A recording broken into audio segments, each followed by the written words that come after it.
Welcome to our channel. Today we how to configure health screenings with Quest Diagnostics, beginner guide step by step clearly. To begin configuring health screenings with Quest Diagnostics, visit the Quest Diagnostics website. Log into your account using your username and password.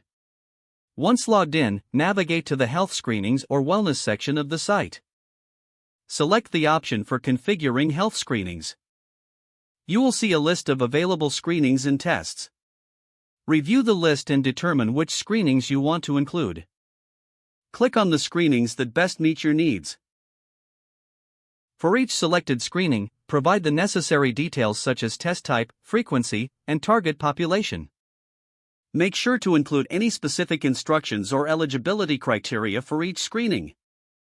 Once all details are filled out, review your selections for accuracy. If everything looks correct, proceed to save your configurations. You may need to confirm your selections to finalize the process.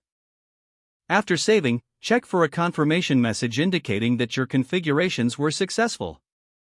If adjustments are needed, navigate back to the screening section to make changes. Remember to regularly review and update your configurations as needed.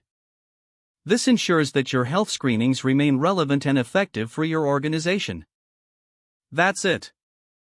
You have now configured health screenings with Quest Diagnostics. If the page does not load, refresh the browser or try again in a private or incognito window. Make sure you are using the correct email address, then retype it carefully to avoid small typos. If your password is not accepted, use the reset option and create a new strong password you can remember. Check your spam folder for verification or security emails, then complete any requested confirmation steps. Enable two-factor authentication if available to improve account security and reduce unauthorized access risk. After signing in, review your profile details so your contact information and settings are accurate and current. If you see an error message, note it down and try again after restarting your device and internet connection. Log out when you finish, especially on shared devices, to keep your account and payment information secure.